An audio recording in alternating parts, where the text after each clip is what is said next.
Boa noite. Declaro aberta a 27ª sessão ordinária relativa ao 189º ano acadêmico. Em primeiro lugar, gostaria de colocar em discussão, para possível aprovação aos senhores acadêmicos, a ata de 12 de abril do corrente ano. Não havendo nenhuma manifestação, declaro a ata aprovada. Tem alguma comunicação? Não. Não tendo nenhuma comunicação da secretaria, abro a palavra à bancada acadêmica. Algum acadêmico deseja fazer uso da palavra? Acadêmico José Carlos do Vale.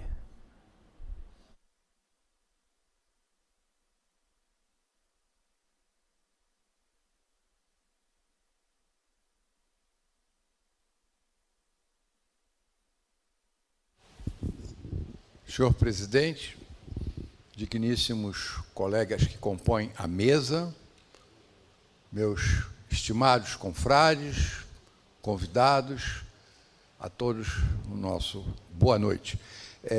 Eu gostaria de oferecer à Biblioteca da Academia Nacional de Medicina o livro que foi agora lançado no nosso estimado honorário nacional Selmo Celênio Porto. O livro é intitulado Cartas aos Estudantes de Medicina. Essa é uma segunda edição deste livro estupendo, que a diferença do anterior contém respostas de professores de medicina e estudantes de medicina àquelas cartas publicadas na sua primeira edição. Eu recomendo a todos a leitura deste fascinante livro, que vocês vão ficar encantados. Então, é com orgulho, senhor presidente, que em nome do nosso honorário nacional, professor Selmo Celênio Porto, faça a entrega para a Academia Nacional de Medicina.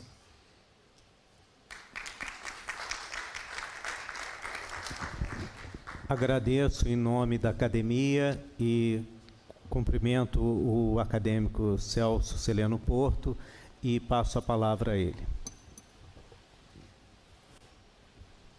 Senhor presidente, demais membros da mesa, prezados confrades, ilustre plateia aqui presente, apenas para externar meu grande orgulho de pertencer a essa academia e de ver nas mãos dos confrades a segunda edição do livro dedicado aos estudantes de medicina.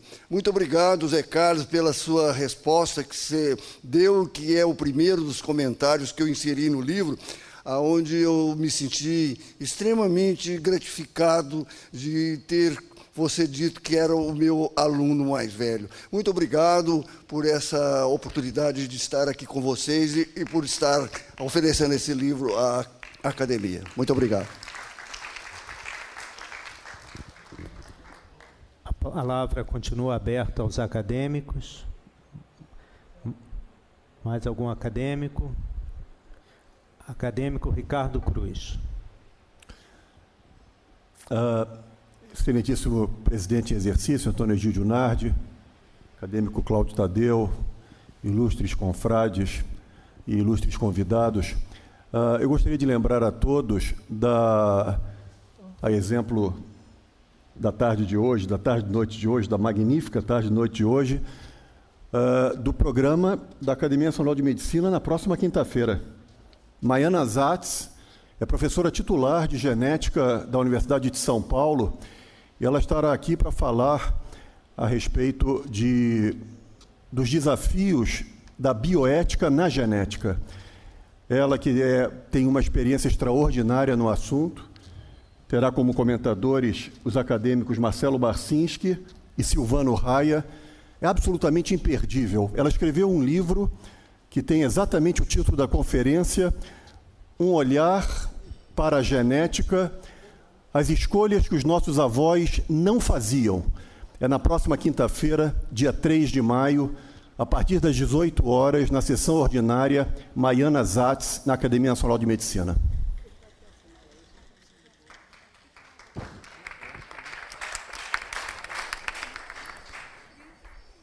A palavra continua aberta. Não tendo mais nenhuma comunicação, nós continuaremos o nosso simpósio sobre malária, celebrando o Dia Internacional de Luta contra a Malária, organizado pelo acadêmico Cláudio Tadeu Daniel Ribeiro. Nós já tivemos belas apresentações na tarde de hoje e agora continuaremos com a segunda parte do simpósio. Antes de iniciar a segunda parte, eu quero chamar para compor a mesa o presidente do Instituto Oswaldo Cruz, o professor José Paulo Gagliardi Leite. Por favor.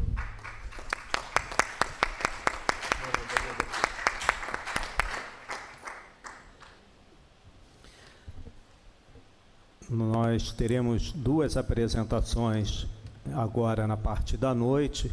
Eu vou passar a palavra ao acadêmico Cláudio Tadeu Daniel Ribeiro para apresentar os palestrantes e após as duas conferências nós teremos os comentários dos debatedores acadêmico José Rodrigues Coura e acadêmico Celso Ramos.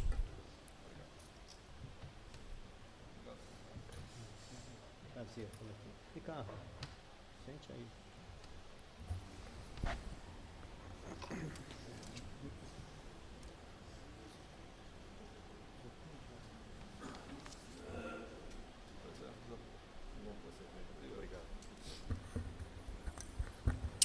Excelentíssimo senhor acadêmico Antônio Egídio Nardi, presidente em exercício da Academia Nacional de Medicina, o secretário Ricardo Cruz, o nosso diretor do Instituto Oswaldo Cruz, professor José Paulo Gagliardi Leite, senhores acadêmicos, senhores convidados. A gente está dando, então, agora continuidade à segunda parte do simpósio sobre malária, que, como foi dito, está sendo realizado em celebração do Dia Internacional de Luta contra a Malária. O Dia Internacional de Luta contra a Malária foi criado em 2007, numa assembleia da Organização Mundial da Saúde, mais precisamente a 60ª reunião dessa assembleia, e se destina a promover o ensino, a educação, a intensificação das ações de controle e de combate à malária. Então, tradicionalmente, a gente faz um evento aqui na Academia Nacional de Medicina, ou na Fundação Oswaldo Cruz, ou conjuntamente das duas casas, e nós vamos dar continuidade, então, chamando os dois apresentadores de hoje. Nós temos duas falas que vão tratar justamente de tentar dar informações e explicar um pouco do cenário da transmissão da malária hoje na América do Sul e no Brasil. Nós vamos ter primeiro uma fala do Dr. Roberto Montoya, quem eu queria chamar nesse momento. O Dr. Roberto Montoya é assessor regional para a malária da Organização Pan-Americana de Saúde em Washington. Ele ocupa um cargo que foi ocupado já pelos doutores Kate Carter e Renato Guzmão, que está aqui presente, eu acho. Renato, isso, está aqui.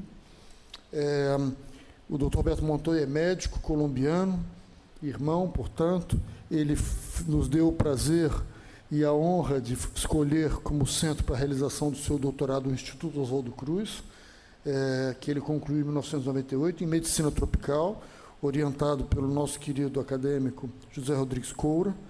Ele voltou à Colômbia, já então como funcionário da OPAS, muito rapidamente ocupou um cargo no Brasil e postulou, finalmente, depois de 14 anos na casa, um cargo que é esse que ele ocupa em Washington. Ele é uma pessoa muito bem situada para fazer a análise que eu pedi que ele nos fizesse sobre a situação da malária na América do Sul, que, como contamos um pouquinho hoje de manhã, hoje de tarde, tem sofrido um pouquinho de alguns reveses, apesar da tendência à queda que nós vínhamos observando até o ano de 2016. Roberto Montoya, por gentileza.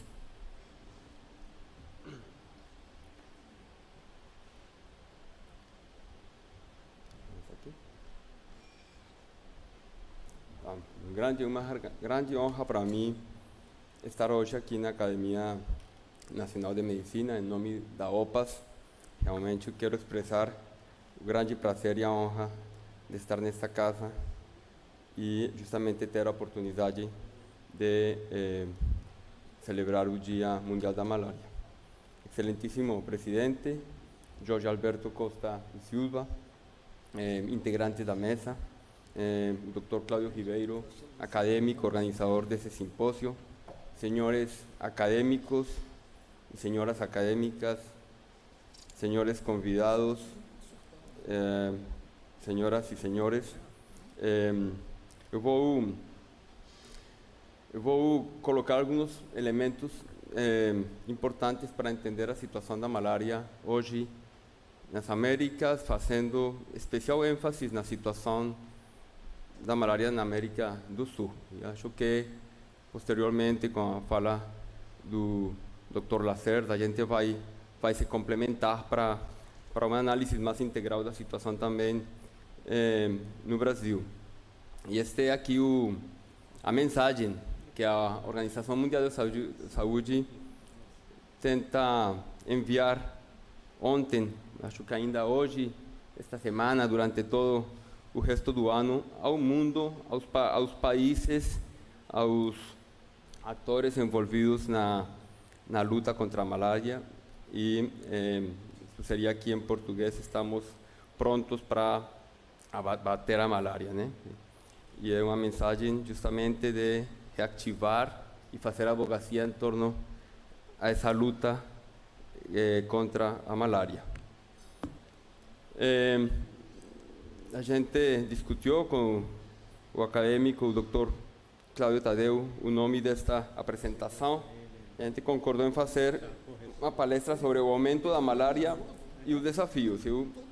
Eu acho que a gente vai passar de falar do aumento da malária na América do Sul para falar da eliminação da malária na América do Sul. Vamos ver como a gente consegue, durante esta fala, conciliar estas duas coisas que aparentemente são um pouco contraditórias.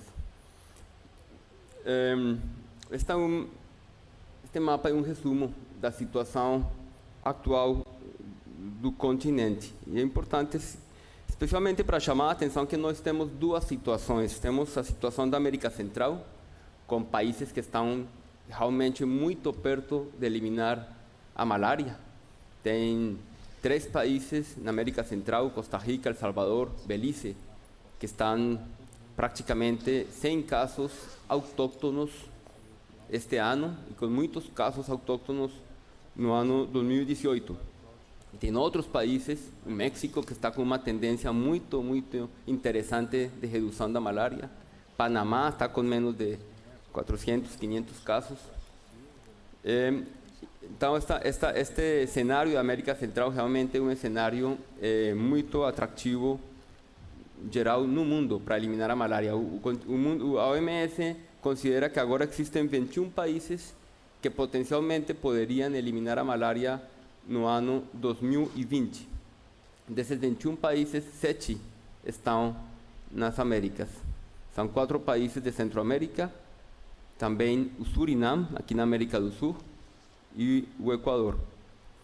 A outra situação que temos aqui é a ilha da Hispaniola, que tem uma situação muito particular também em termos de eliminação da malária. É uma ilha que tem transmissão exclusiva por P. falciparum sensível à cloroquina, e um vector que definitivamente não tem a mesma capacidade vectorial, Anopheles albimanus, do que o Darlinge, por exemplo, aqui na Amazônia, né? E a situação do Cono Sul são Argentina e Paraguai, que praticamente já eliminaram a malária. Tem mais de 4 anos, 5 anos, Argentina sem casos autóctonos de malária. Os 2 países estão agora concorrendo no processo de certificação como país livre de malária que a Organização Mundial de Saúde tem. Finalmente, o objetivo principal desta fala, a América do Sul, concretamente a região amazônica. Temos estas situações. O Surinam, muitos poucos casos, tem uma queda incrível no número de casos nos últimos 10 anos. O Suriname está vindo de em torno de 15.000 casos no ano 2000 a 300 casos, dos quais não mais de 50 são autóctonos no ano passado. E é uma situação muito interessante em termos da inovação que o país fez para atingir uma malária praticamente de garimpo, associado ao garimpo de ouro. A Bolívia está sem transmissão de P. falciparum agora, está somente com transmissão de P. vivax. E o Equador teve uma redução muito grande nos últimos anos, mas infelizmente tem 2 anos que está aumentando a transmissão. Os países que conformam os países com maior carga de malária, que vamos falar agora, são Brasil, a Venezuela e o Peru e a Colômbia.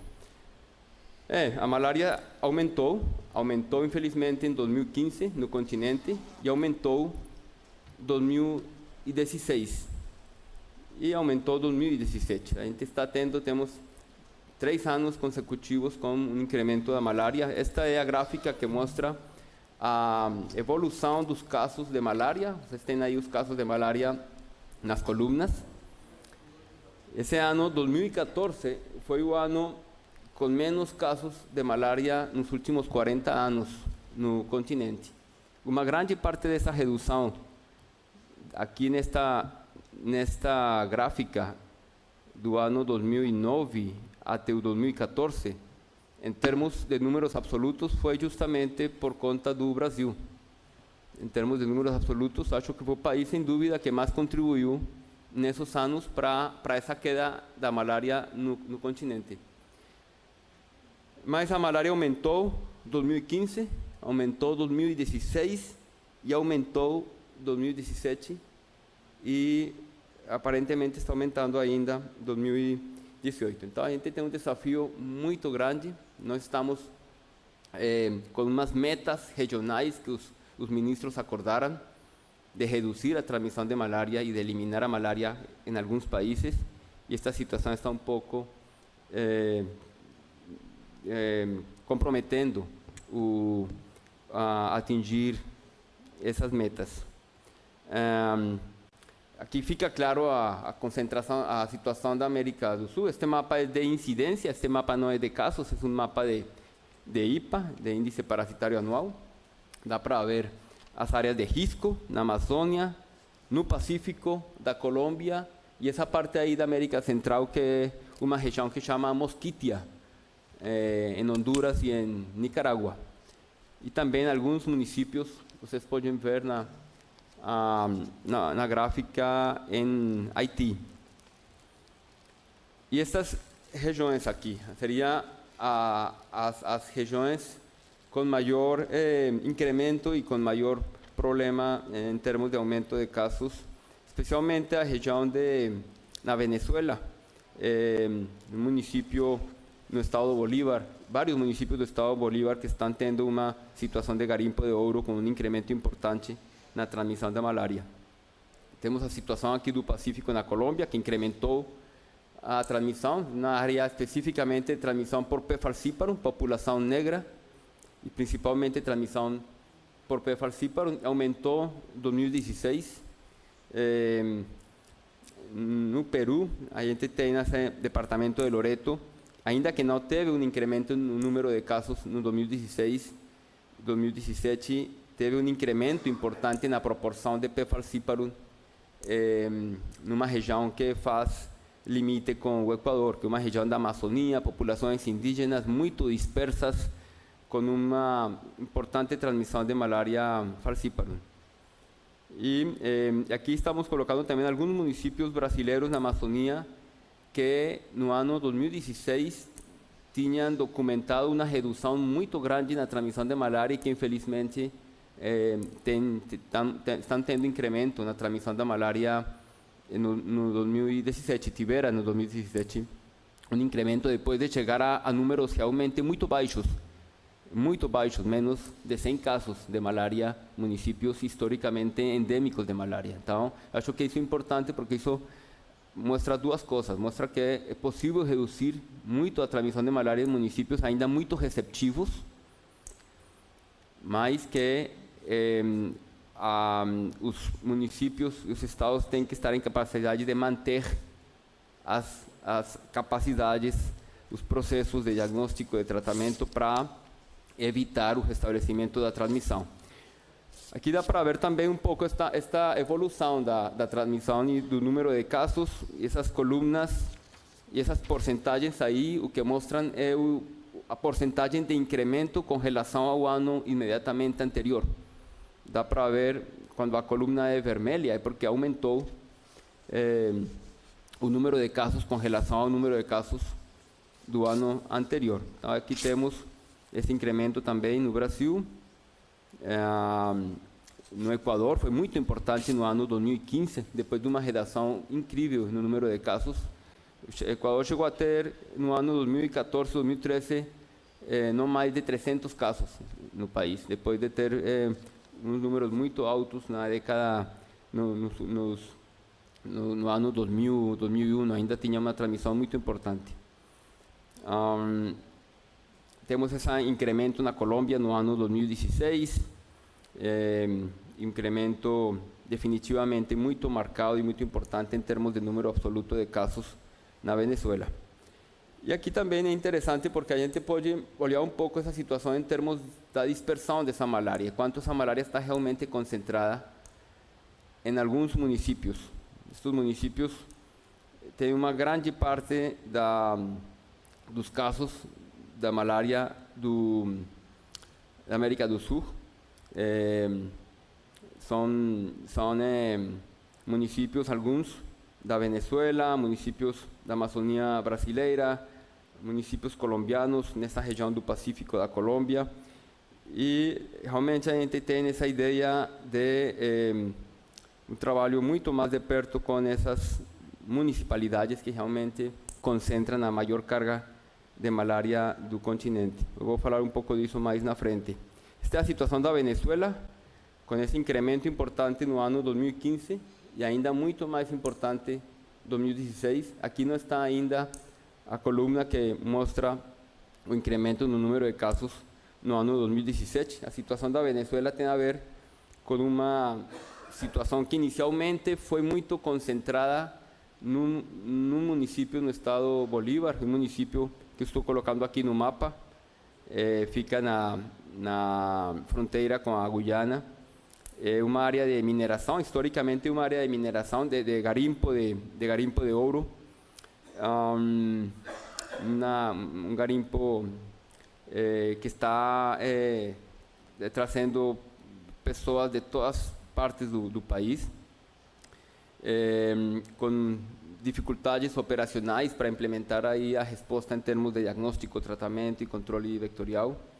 Então, tem uma situação importante de disseminação de malária para municípios que já tinham praticamente reduzido a transmissão de malária ou tinham virtualmente eliminado a malária há muitos anos. Então, a situação da Venezuela realmente é muito importante, um incremento de malária, uma transmissão de malária por Plasmodium vivax e Plasmodium falciparum, mais ou menos 30% dessa malária por vivax, uma porcentagem de recaídas muito alta e dificuldades realmente para colocar o diagnóstico precoce, o tratamento oportuno e uma resposta mais efetiva de controle vectorial, uma população determinante social muito grande, uma população morando em umas condições de garimpo realmente muito complicadas. A área inicial do foco de malária nesta zona do município de Domingos e Fontes não é muito grande, realmente em termos de extensão geográfica não é muito grande, mas a concentração de população é altíssima e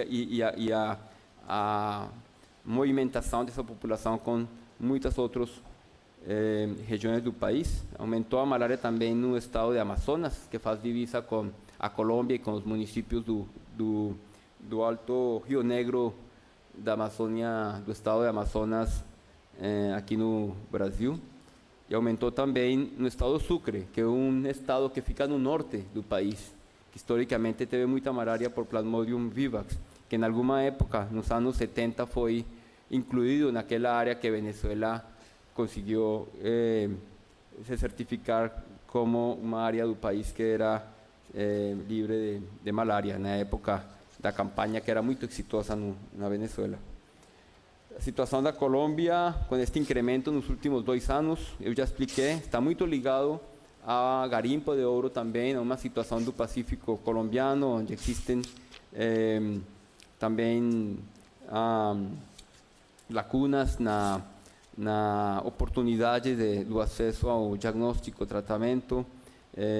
Essa situação se revertiu um pouco no ano passado, mas ainda acho que uma das situações mais importantes de risco de incremento de transmissão de malária na América do Sul. E um pouco aqui o trabalho do grupo aqui do professor Sócrates Herrera da Colômbia, tentando caracterizar essa relação que existe entre o garimpo de ouro e a transmissão da malária. Eles consideram neste trabalho que 30% da malária na Colômbia está ligado ao garimpo de ouro e que realmente a transmissão, mesmo que no país diminuiu, a transmissão aumentou especificamente naqueles municípios que têm uma importante atividade de garimpo de ouro. E a situação do Peru, uma situação que praticamente está concentrada no município, no departamento de Loreto. Peru, há uns 10 anos, tinha também malária importante no Pacífico, no norte, numa região que se chama Piura e Tumbes, muito relacionada com cultivos de arroz. Isso foi controlado e a malária agora em Peru está concentrada neste departamento que é muito grande, uma região muito grande, a mesma situação da Amazônia brasileira em termos de populações indígenas ribeirinhas muito dispersas, com distâncias enormes para o acesso às comunidades. É uma malária essencialmente em população indígena. Aqui tem no outro mapa que está do lado um pouco um foco da área que tem maior número de casos. Isso faz divisa com o Equador, uma região que chama Pastaza e Andoas, com população muito dispersa e malária numa proporção muito alta por falciparum.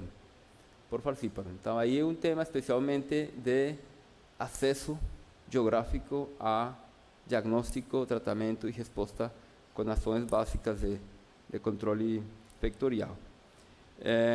A situação do Equador, que está incrementando, como eu já falei, e tem um foco importante que está esta parte norte do país, população principalmente afrodescendente, na fronteira com a Colômbia, e muito relacionada com a dinâmica de transmissão na Colômbia, que tem a ver com a questão do garimpo de ouro no Pacífico colombiano e tem a ver ainda com problemas de cultivos ilícitos que persistem nessa parte da Colômbia. E nesta parte da Colômbia, vocês conhecem, aconteceu o processo de paz recentemente e existe ainda um processo difícil que o país está tentando consolidar de inclusão de uma população que esteve em conflito por muitos anos e está se incorporando na vida civil. Aí existem todo tipo de grupos que ingressaram ou não ingressaram no processo de paz e é uma área que ainda tem uma situação importante de conflito e de situações de cultivos ilícitos. Isso tem a ver com a malária, como tem a ver também o garimpo de ouro. Eu resumo aqui os principais determinantes que a gente está tentando assim, identificar como transversais nesta situação da malária na América do Sul. Tem essa parte econômica muito forte da mineração de ouro e outras atividades econômicas legais e ilegais na Amazônia. Tem uns determinantes sociais relacionados com as migrações, os movimentos das populações, essa grande vulnerabilidade dessa população da Amazônia, especialmente na área de Sudamérica e do Pacífico. Tem definitivamente uma questão de incremento que a gente poderia interrogar de receptividade em algumas áreas, definitivamente manutenção da receptividade. Tem os desafios relacionados com a malária por P. vivax, que é uma malária que planteia desafios importantes em termos da interrupção de transmissão e tem ainda a questão de lacunas no acesso ao diagnóstico e ao tratamento, especialmente nesta população dispersa, rural, dessas áreas da Amazônia. As limitações normativas que ainda existem para colocar o diagnóstico e o tratamento no sistema de saúde, especialmente os modelos de saúde de atenção primária com população rural dispersa, acho que um dos principais desafios, e um modelo de intervenção ainda muito pensado no controle. Então, a gente coloca, incluso aqui também, o fato de ter umas coberturas insuficientes com as intervenções que são mais importantes em termos de controle vectorial, que são os mosquiteiros tratados com inseticidas e a borrifação residual. A gente tem um marco de trabalho para isto, a estratégia técnica global contra a malária, o plano regional da OPAS, que os países acordaram para eliminar a malária, e um marco com muitos elementos conceituais novos para a eliminação da malária da OMS, onde é importante esse conceito do contínuo da eliminação, e um pouco o que o marco de eliminação da malária propõe é que todos os países, mesmo países com uma carga importante de casos, poderiam definitivamente ter o objetivo da eliminação, entendendo que o processo de eliminação é um contínuo. E nesta figura aqui a ideia é tentar explicar que os países, mesmo com um número importante de casos, podem incorporar a distintas estratégias, especialmente de vigilância, de diagnóstico, tratamento e resposta da eliminação, e nesse contínuo ir avançando até eliminar, e como também as diferentes intervenções têm que ser mantidas depois da eliminação. A gente tem esta pergunta: como eliminar a malária? E definitivamente acho que a resposta é local. A malária tem que ser eliminada eliminando os focos, transformando aqueles focos de malária de focos ativos a focos residuais e a focos eliminados. E esta ideia é importante porque isto coloca a ênfase da resposta no nível dos focos de malária e dos municípios com malária. No final, a eliminação da malária é a suma da eliminação dos focos. Tem um princípio aqui importante, que a gente acredita que o principal elemento para eliminar a malária é a eliminação do reservatório humano do parasita. E nesta lógica, o diagnóstico é o gargalo principal. O diagnóstico é a detecção da infecção e a cura radical.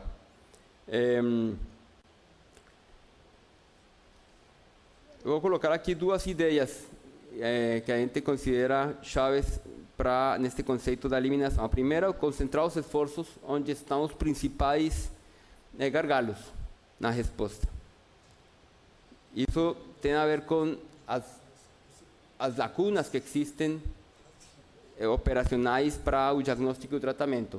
Esse reservatório humano da infecção é a suma de uma cadeia de efeitos derivadas de uma população inicialmente assintomática que não pode ser detectada.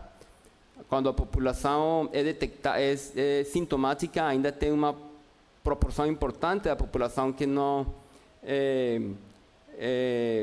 procura o diagnóstico e o tratamento. Quando a população procura o diagnóstico e o tratamento, fica outra proporção importante que não é finalmente tratada, e aquela que é finalmente tratada ainda tem uma proporção importante que não é totalmente aderente ao tratamento. E no final, nas melhores situações operacionais, persiste um reservatório humano importante do parasita. Então, como atingir estas diferentes partes da cadeia é um pouco a chave da resposta. É muito operacional. A gente tem muitas lacunas, eu não vou entrar neste detalhe, são exemplos de lacunas que existem nos países com relação ao colocar o diagnóstico e reduzir os tempos entre o início dos sintomas e o tratamento. O diagnóstico deveria deveria estar no menor tempo possível o tratamento, a investigação dos casos. E esta ideia aqui que eu acho que é muito importante. Sem diagnóstico, não tem tratamento, não tem investigação dos casos, não é possível compreender a distribuição dos casos, não tem como estratificar o risco. Sem diagnóstico, não tem como identificar os focos, não tem como guiar o controle vetorial, não tem resposta. O diagnóstico é um gargalo operacional e técnico. E o foco não sempre está aí. E a gente está indo a outras coisas sem estar resolvendo o básico. E um gargalo que não pode ser resolvido desde a óptica de malária. É um problema de acesso das populações dispersas rurais aos serviços de saúde. Então, a gente está fazendo uma abordagem tentando colocar as coisas, respostas a essas lacunas que a gente considera essenciais. E a segunda ideia, já para terminar, essa ideia de concentrar os esforços onde estão os problemas. A gente tem que apontar onde está concentrada a malária e concentrar os esforços em municípios com uma alta carga de malária. No nível municipal tem que concentrar os esforços nas localidades e nos focos com uma carga importante de malária. Isto eram municípios que tinham o 86% da malária da América do Sul no ano 2015. 86% da malária estava concentrada aqui, no continente. A malária nas Américas é muito heterogênea em termos geográficos. A transmissão da malária está concentrada em um número limitado de municipalidades. Dentro de municipalidades que têm alto risco ou alta carga de malária, também existe uma alta heterogeneidade na transmissão da malária. E estas são ideias. A transmissão de malária em alguns focos claves de malária influencia definitivamente a transmissão da malária em outras áreas. E o mecanismo mais efetivo para eliminar a malária é trabalhar nos focos. Então, são um pouco as ideias em torno ao concentrar esforços para resolver essas lacunas que eu já expliquei, e uma abordagem muito dirigida a compreender os focos, a compreender a dinâmica de transmissão, a ter hipóteses sobre a transmissão local e organizar a resposta com relação às principais lacunas. Isso, em termos de acadêmicos, parece muito óbvio, não tem muito de novo, mas é colocar a ênfase no trabalho local, na compreensão e na dispor os melhores recursos onde a malária está realmente concentrada. São exemplos desta aproximação a compreender a malária local, definir microáreas e trabalhar em resolver essas lacunas na resposta da malária. Nós temos este desafio regional que os países acordaram há 2 anos no Conselho Diretivo da OPAS, reduzir a morbidade de malária em 40% para o ano 2020 com relação ao 2015. A gente está um pouco em contramão dessa situação agora com o incremento de casos da malária. A OMS está propondo um chamado de ação de países de alta carga de malária, especialmente motivado pela alta carga de malária em países em África. A redução que a malária teve no mundo em África chegou até 2015 e já tem 2 anos que a malária está incrementando outra vez nos países que têm maior carga na África.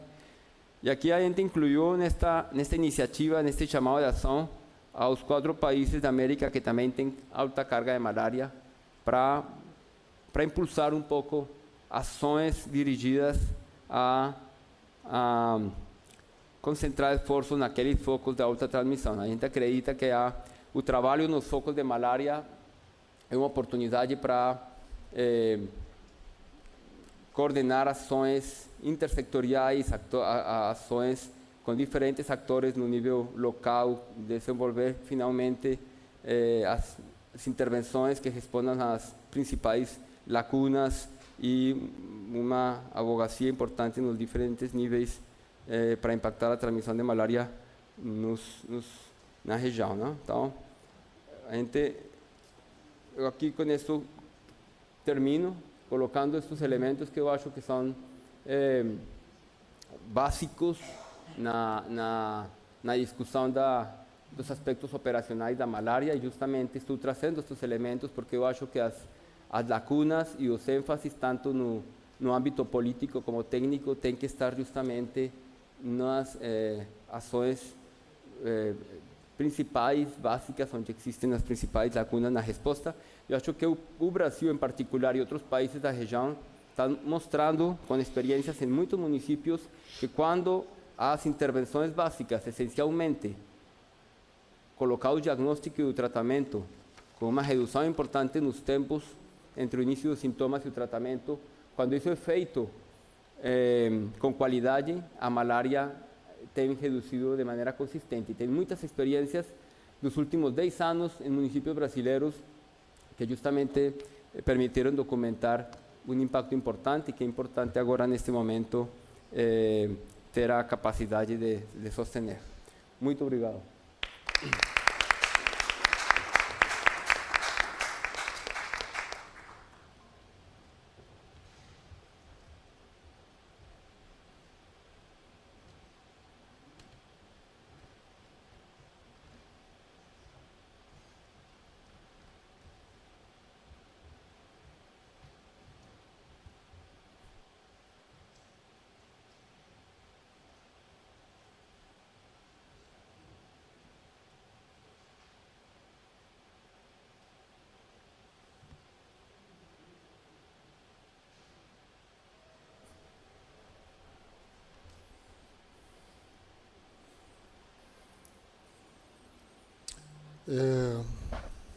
Muito obrigado, professor Montoya.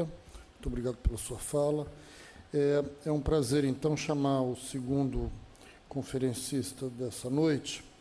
E eu preciso dizer aos senhores que é um muito grande prazer trazer à nossa Academia Nacional de Medicina o professor Marcos Lacerda, que é um jovem muito brilhante, que tem contribuído de forma muito impactante para o estudo e para o combate da malária no nosso meio. O Marcos Lacerda eu conheci porque ele se inscreveu e seguiu um seminário destinado a discutir projetos de tese de alunos em malariologia, não sei mais quando foi isso. Ele desenvolveu uma tese em imunologia na Universidade de Brasília, cuja banca eu tive o prazer de integrar. Ele é doutor em medicina tropical pela UNB, e ele é médico da fundação ele é de Brasília, ele se formou em Brasília, ele fez doutorado em Brasília e ele foi fazer residência, na verdade, na Fundação de Medicina Tropical de Manaus, que hoje se chama Fundação de Medicina Tropical do Amazonas, Fundação de Medicina Tropical Heitor Vieira Dourado, e onde ele trabalha há muitos anos. Ele criou uma equipe muito forte no Brasil, que tem se tornado referência para muitos estudos, com colaborações internacionais. Marcos hoje é uma figura muito conhecida no cenário nacional e internacional. Ele abriga, eu acho que é o único projeto, o único INCT hoje em malariologia no Brasil, lá na Fundação de Medicina Tropical, e ele, pouco tempo atrás, ele foi aprovado num concurso para especialista da Fiocruz, especialista em saúde pública, um cargo ao qual se acede no último nível da carreira de pesquisa, no Instituto Leônidas e Maria Dini, da Fiocruz do Amazonas, e foi examinado pelo nosso decano, professor José Rodrigues Coura, professor emérito da UFRJ, pesquisador emérito da Fiocruz, nosso decano no Instituto Oswaldo Cruz, que ele dirigiu por 2 vezes, e que o examinou, e me lembro que ele me disse: eu vou dar 10 para ele. Vou dar 10 para ele, deu 10 para ele na prova. Não foi uma combinação antes, ele me falou em algum momento durante, viu, Marcos? Em algum momento durante o exame, ele anunciou que ia dar 10 para você. Então, muito grande prazer receber o Marcos Lacerda, que vai nos falar sobre a situação epidemiológica da malária no Brasil e perspectivas para seu controle e eliminação. Era uma palestra que eu gostaria de ver feita pelo pela coordenação nacional do programa, mas achei que, tendo em vista o perfil que a gente deu a esse seminário, com uma abordagem mais científica, achei que era bastante razoável e muito bem-vindo que um colega com a formação acadêmico-científica do Marcos Lacerda fizesse essa fala. Marcos, por gentileza.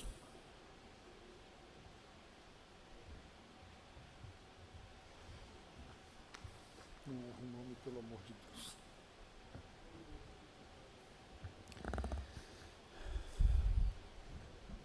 Queria começar cumprimentando o acadêmico Antônio Egídio Nardi, presidente em exercício nessa noite aqui na academia, em nome do qual eu cumprimento toda a mesa, cumprimentar o acadêmico Cláudio Tadeu Daniel Ribeiro, na verdade, é um grande amigo já de longa data, e para saudar os demais acadêmicos, eu queria cumprimentar em especial o professor Coura, como o Cláudio já me disse, tem me examinado ao longo dos anos e mais recentemente nesse concurso público no Instituto Leônidas e Maria Dini.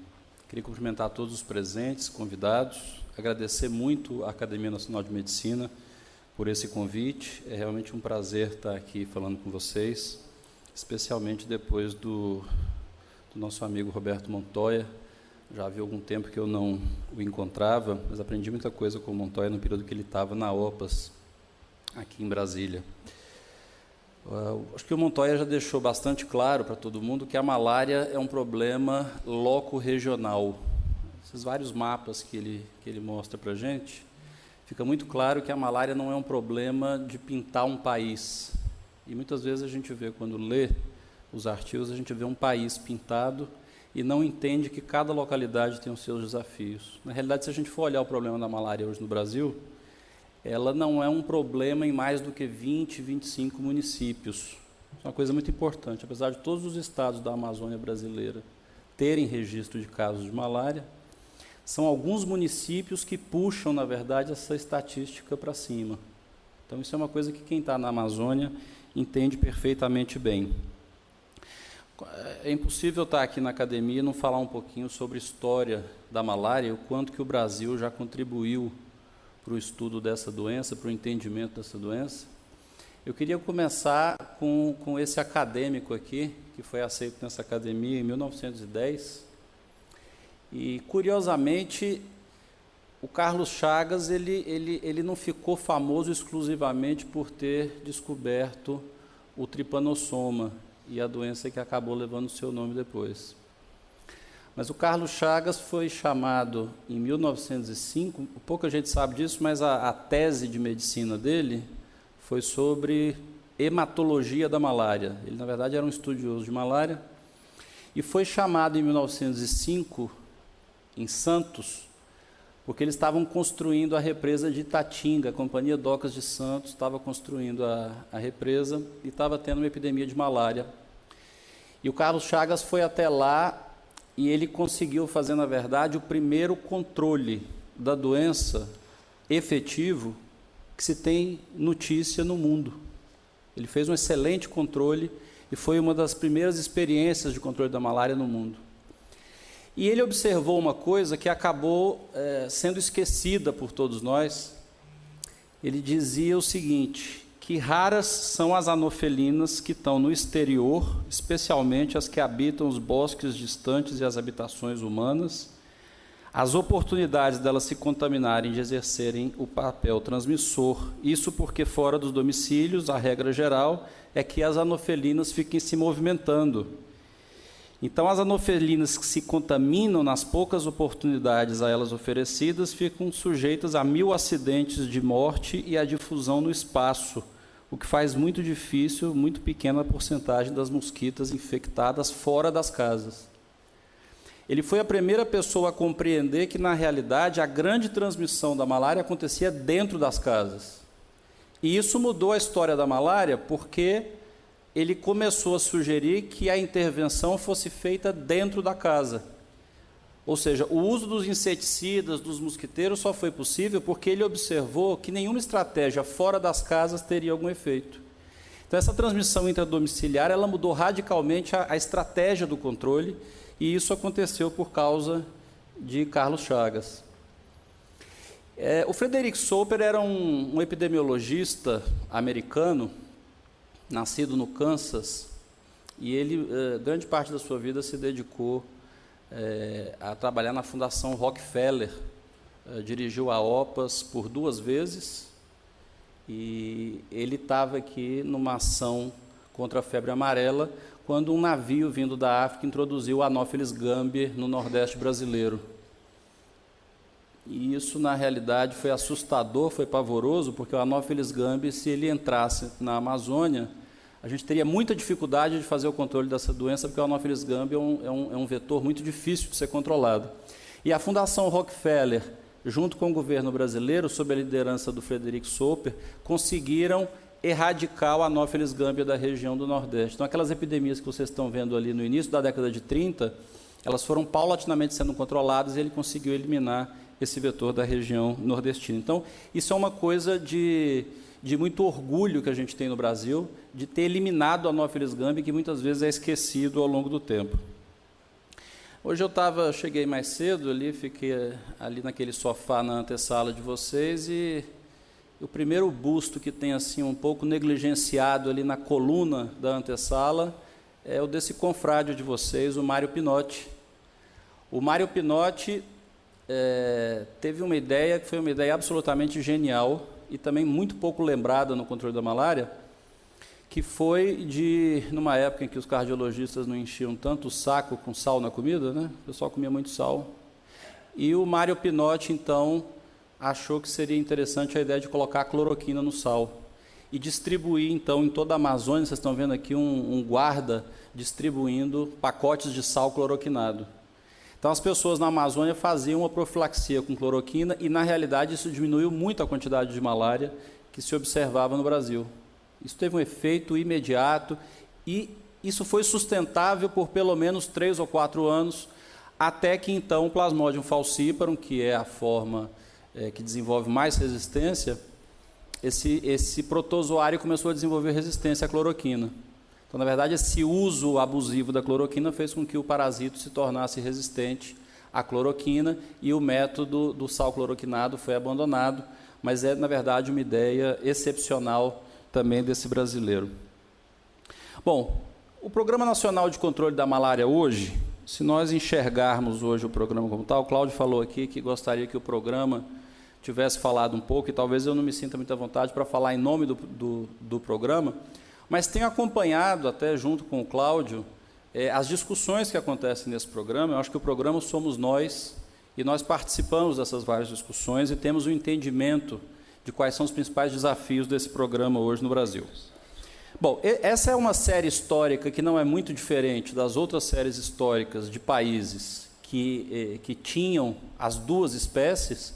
Então, vocês estão vendo aí nessa curva, nessa grande série histórica que vem desde a década de 60, vocês estão vendo em verde a curva de total de casos registrados de malária, isso até o ano de 2016.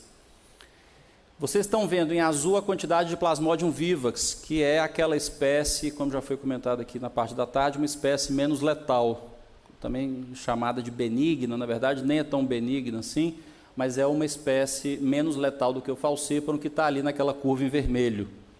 Então, vocês percebam que 2 coisas chamam a atenção.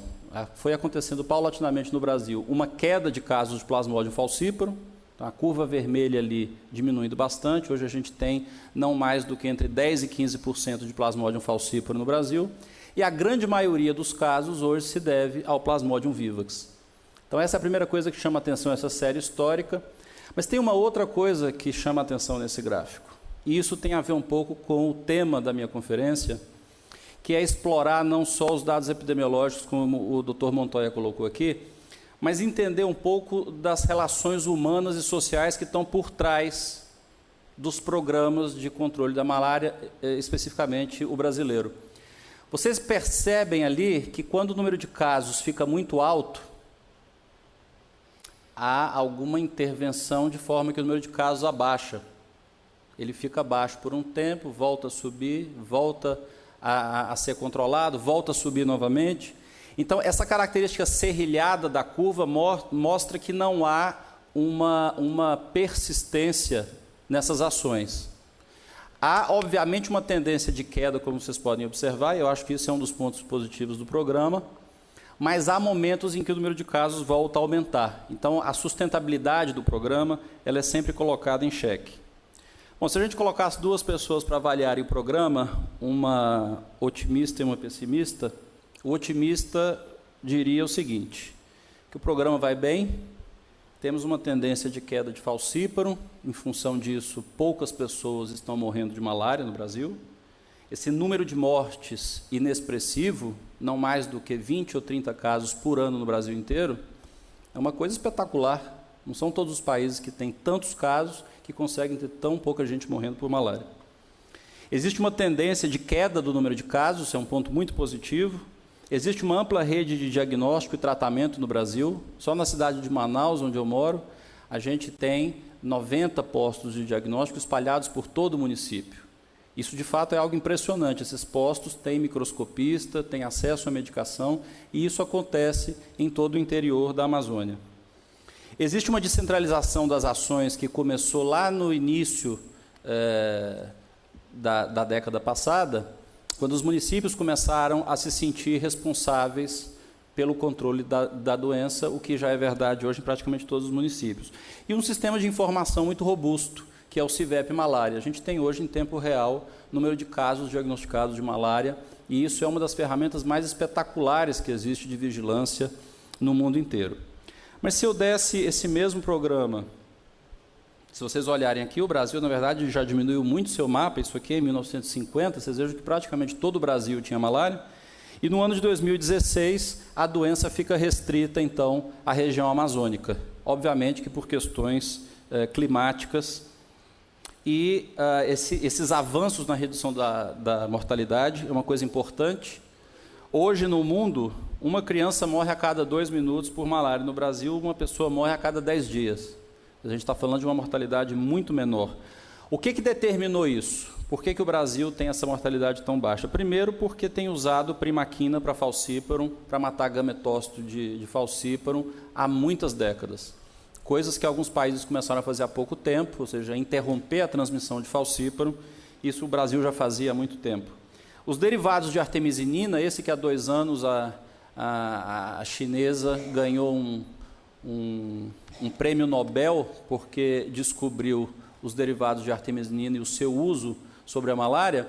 O Brasil, na verdade, desde 95 já usava esses derivados para formas graves. Foi um dos primeiros países a começar a usar, assim que a OMS liberou a medicação, o Brasil começou a usar para formas graves. Na África, isso começou a ser usado há talvez não mais do que 5 ou 6 anos para formas graves. E o Brasil já fazia isso de forma pioneira. Além disso, essa rede diagnóstica garante que 90% dos casos tratados sejam antes das 48 horas de sintomas. Então, o Brasil tem uma capacidade hoje na Amazônia de diagnosticar de forma muito rápida a doença, o que interrompe a sua transmissão.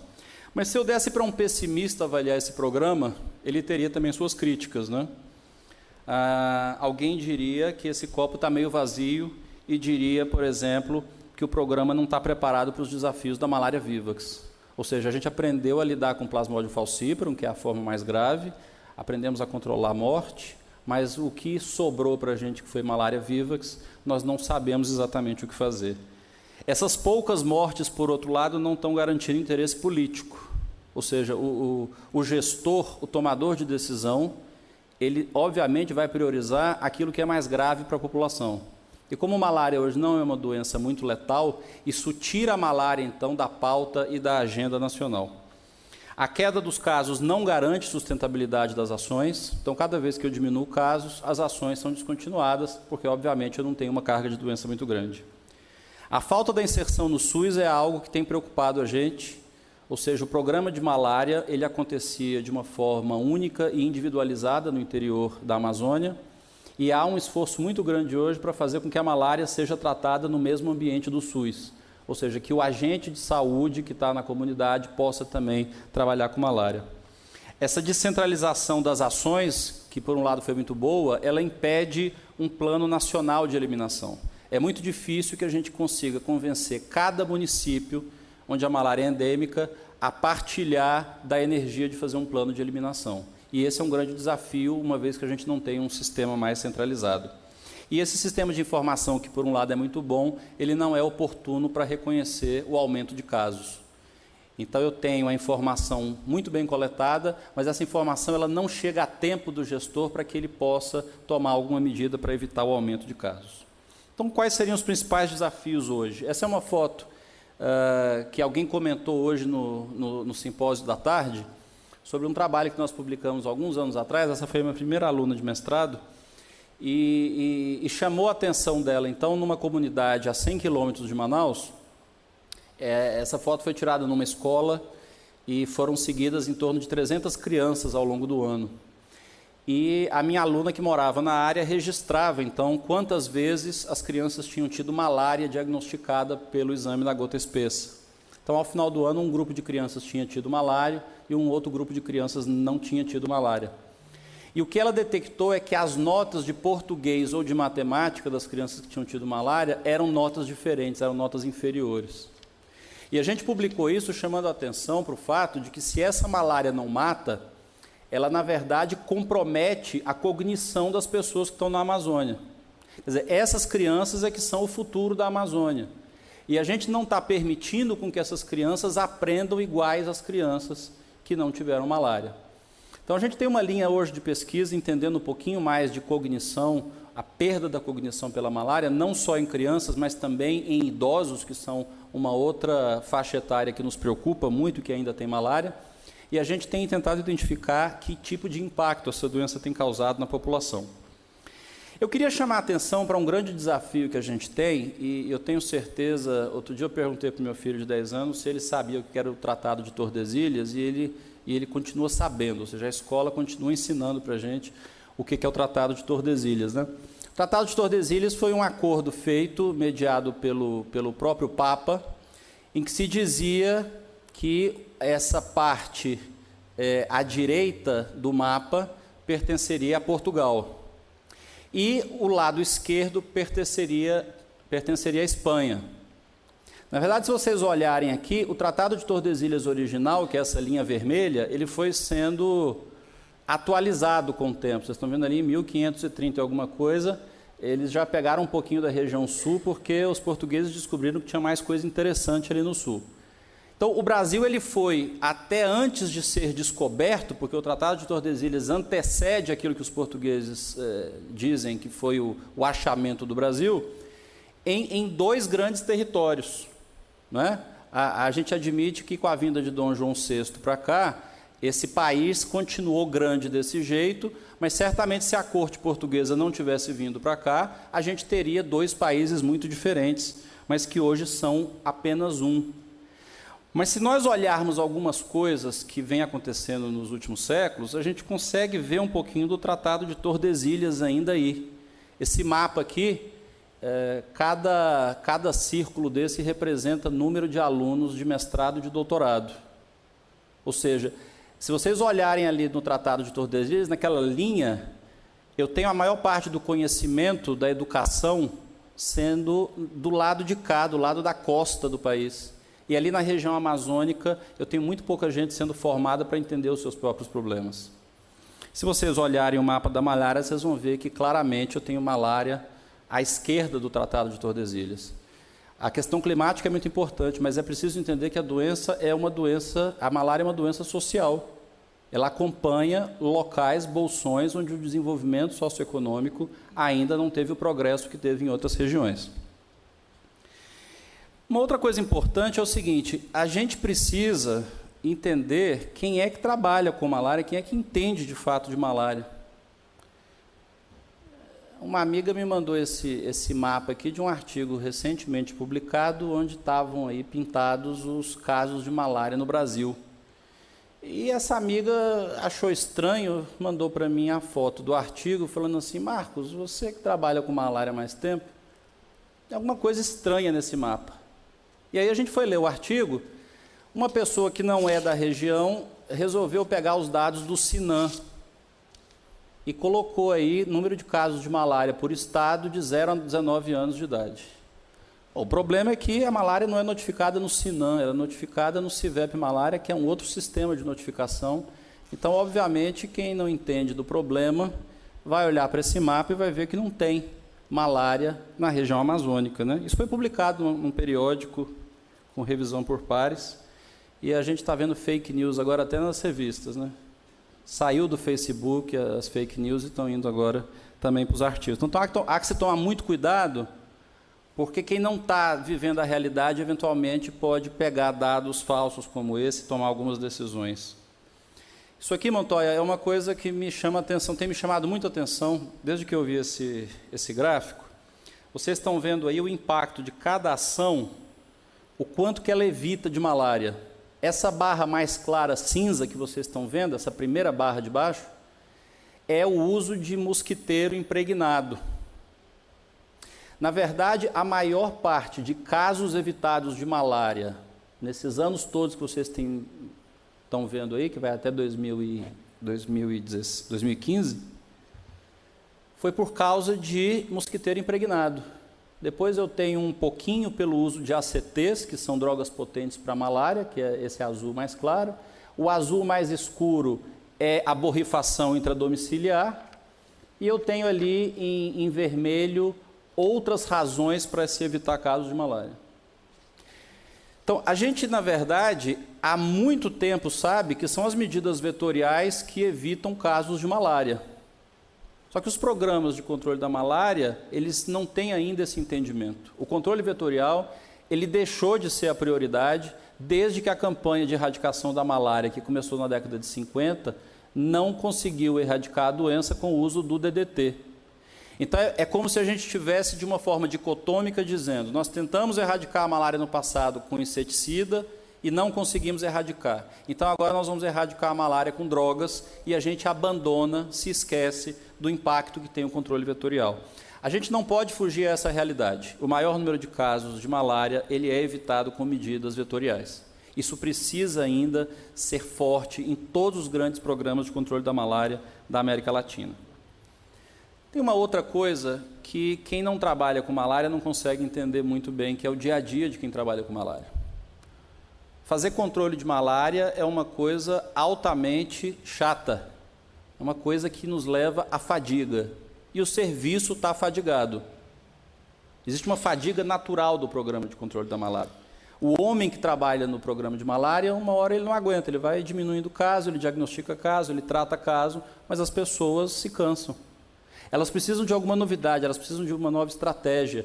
E essa fadiga dos programas, ela é uma coisa muito preocupante que não tem sido levada em consideração pelos países. Eu gosto muito desse gráfico aqui, que mostra o que acontece quando a gente para de fazer o controle da malária. Quando a gente entra em fadiga, vocês estão vendo ali vários países da África em que o número de casos de malária foi caindo a quase zero. Quando estava próximo de zero o número de casos, os programas de malária foram desmantelados, eles foram desfeitos. O governo foi lá e acabou com o programa porque não tinha mais malária. Guardadas as devidas proporções, o Cláudio tocou nesse assunto hoje à tarde também, à medida que a gente foi diminuindo o número de casos, a primeira coisa que aconteceu foi o programa de malária se fundir com o programa de dengue e de zika e outras arboviroses. Ou seja, ele perde estrategicamente o papel de um programa de malária com a sua individualidade e com a sua característica própria. Então, vocês vejam o que acontece quando o programa de malária é desmantelado. A malária volta em seguida. E quando ela volta, eu não tenho mais tudo aquilo que havia sido construído pelo país. As lideranças foram perdidas, as pessoas que sabiam trabalhar com malária estão trabalhando em outras coisas, e para eu recuperar esse programa é muito difícil, eu não retreino pessoas em malária da noite para o dia. Então, esses países africanos ensinaram para a gente que não há muita alternativa que não seja a de eliminar o número de casos, chegar a zero e evitar que haja novos casos acontecendo. Existe um outro tabu que eu queria comentar aqui com vocês nessa noite de hoje, que é quando a gente vai falar em eliminar a Plasmodium vivax. Esse é um assunto que geralmente é tabu, a gente não gosta de conversar isso.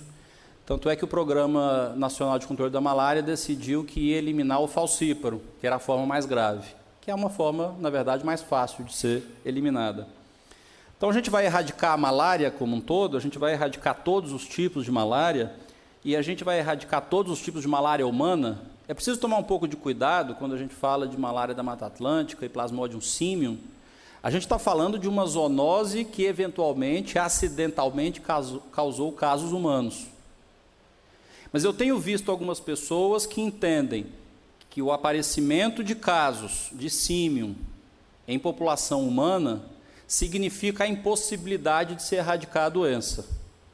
Não é bem assim que funciona. A gente tem 4 parasitos que estão muito bem adaptados ao homem, e esses parasitos são que causam a grande carga da doença malárica. Então, se eventualmente uma doença de primatas não humanos vai se readaptar nos próximos séculos e causar malária novamente, até lá a gente espera que a gente já tenha conseguido resolver o problema dessa malária com a qual a gente convive há vários séculos. Esse é um outro problema grave, dramático e que não é mencionado nas reuniões. A gente sempre está com foco de malária e tentando convencer as pessoas a apostarem em malária e fazerem a erradicação da doença. Mas, claramente, quando eu tenho uma outra doença aparecendo, isso rouba a cena. Essa aqui é a Margarete Chan visitando o Brasil, não porque a malária estava baixando. Poderia ter visitado a gente para dar os parabéns para a gente, dizer que a gente estava fazendo um bom trabalho. Mas o que ela vem fazer aqui é ver como é que está o combate ao Zika. Está aqui um ministro, psiquiatra, viu? Eu acho que é um excelente ministro, porque entende as neuroses da saúde pública brasileira. Aqui o presidente nosso da Fiocruz, recebendo a diretora-geral da OMS. E, na realidade, esse é um grande problema. À medida em que eu tenho uma doença como a malária diminuindo, outras doenças passam a ter muito mais financiamento, inclusive de pesquisa. Quer dizer, quase todo o financiamento que a gente tinha para esse tipo de doença tropical infecciosa, ele foi redirigido para a Zika, e malária praticamente perdeu todo o seu financiamento de pesquisa. A Zika já tem diminuído substancialmente, a malária continua agora aumentando, e a gente está sempre correndo atrás do prejuízo, muito aquém do que a gente poderia estar fazendo. Possíveis soluções para isso, há alguns anos a gente lá em Manaus, um consórcio de instituições, nós colocamos vários pesquisadores sentados juntos e idealizamos um Instituto Nacional de Ciência e Tecnologia, que é o Instituto Elimina, e o Instituto Elimina, a ideia dele, a grande concepção dele é fazer ciência de eliminação da malária no Brasil. Nós queremos entender, do ponto de vista científico, como é que nós podemos eliminar a malária brasileira, sem que a gente fique fazendo chute ou dando opiniões. Nós queremos provar que as ferramentas de eliminação, elas de fato são efetivas para serem adotadas pelo Ministério da Saúde. Esse INCT, esse instituto, ele tem 9 pacotes de trabalho grandes que envolvem não só a parte de desenvolvimento de novas drogas, mas envolve também uma parte importante de detecção de casos assintomáticos, que a gente acredita hoje que é um dos grandes problemas para se eliminar. O CNPq tem a chancela desse instituto e a Fundação Bill e Melinda Gates é quem tem colocado a maior parte do recurso no nosso instituto lá em Manaus. Se vocês olharem para esse mapa que saiu no Economist há uns anos atrás, vocês devem concordar comigo que caminhar para a erradicação é algo que pode ser perseguido. Eu tenho certeza que em 1900, que é aquele primeiro mapa mundi que vocês estão vendo ali, eu acho muito difícil que alguém imaginasse chegar em 2015 com malária só ali em alguns locais, em alguns países tropicais. E isso, de fato, aconteceu em relativo pouco tempo. Existe uma meta de que em 2040 a gente vai ter um mundo sem malária. Certamente, à medida que a gente envelhece, essa data vai sendo postergada, a gente vai dando um update nesse número e vai jogando para 2050, 60. Mas, se a gente não tem essa meta, é um pouco como admitir que essa doença vai nos vencer de alguma forma. Uma das coisas que a gente tem feito é entender um pouco dos erros da campanha de erradicação da malária que aconteceu entre 55 e 69. Esse aqui é o Marcolino Kandal, que estava na Assembleia da OMS, do Programa de Eliminação da Malária, e ele disse o seguinte: nós temos as ferramentas, sabemos o que precisa ser feito, basta ir lá e fazer. Eu acho que o grande erro do Kandal e de vários outros malariólogos da época é que nós não tínhamos as ferramentas todas. A única ferramenta que eles tinham, na verdade, era o DDT. Quase nada mais havia além do DDT. Essa campanha de erradicação ela foi feita baseada exclusivamente no DDT. Quando o DDT começa a mostrar resistência, o programa de erradicação da malária ele perde toda a sua energia. E não há muito mais o que ser feito. Então, a gente passa aí por um período após a Conferência de Amsterdã, em que a gente entende que a gente só vai controlar. Não é possível erradicar, vamos então controlar usando medicações na população. Só que o que nós conseguimos de lá para cá foi muito grande. A pesquisa em malária não parou. Cláudio já mencionou também o fato de que hoje já existe uma vacina para malária falciparum, que apesar de ter uma proteção pequena, os números de malária que são evitados com essa vacina são números expressivos, da ordem de alguns milhões. Então, a gente tem hoje mosquiteiros impregnados, novas drogas, novas formas de diagnóstico que não existiam naquela época. Então, desde 2007, a gente passou a dar uma chance novamente para a possibilidade de eliminar malária nos países e, eventualmente, a erradicação. As novas diretrizes da Organização Mundial da Saúde, para se atingir a eliminação, são diretrizes muito vagas e, de uma certa forma, que desconhecem o que acontece no nível regional. Então, nessas diretrizes aqui, quando a OMS nos diz que os países têm que estar empoderados e liderar as suas campanhas, isso, na verdade, não contempla o que acontece na realidade. Na realidade, no campo, as pessoas querem uma diretriz da OMS e dificilmente seguem alguma coisa que não esteja dita pelas normas da OMS ou pelas normas da OPAS. Então, essa terceirização de responsabilidade para os países é uma coisa que tem preocupado muito a gente, porque, de fato, nenhuma inovação tem sido feita por nenhum país sem que haja a chancela de uma instituição internacional de mais renome. Eliminar a transmissão de malária é mais ou menos como drenar esse poço de água de fundo irregular. A gente consegue tirar a maior parte da água com uma bomba, mas o fundo do poço é muito difícil de ser drenado. E certamente nós vamos gastar mais tempo, mais energia, mais dinheiro para drenar essa irregularidade no fundo do poço. E isso precisa de ter o entendimento do gestor em saúde pública. Eliminar a transmissão de malária é mais ou menos como decidir as opções terapêuticas para garantir que não tenha célula neoplásica no organismo. Qualquer oncologista vai tentar, além de fazer uma cirurgia radical, fazer quimioterapia, radioterapia, para garantir que nenhuma célula neoplásica esteja presente. A malária é muito parecido com essa lógica. Nós precisamos garantir com que não haja nenhum caso naquela localidade. E, obviamente, evitar a reintrodução, que é um outro desafio que vem a seguir. O Instituto Elimina também tem apostado muito numa coisa que foi realizada aqui no Brasil. O professor Pedro Tawil foi um dos partícipes dessa ação.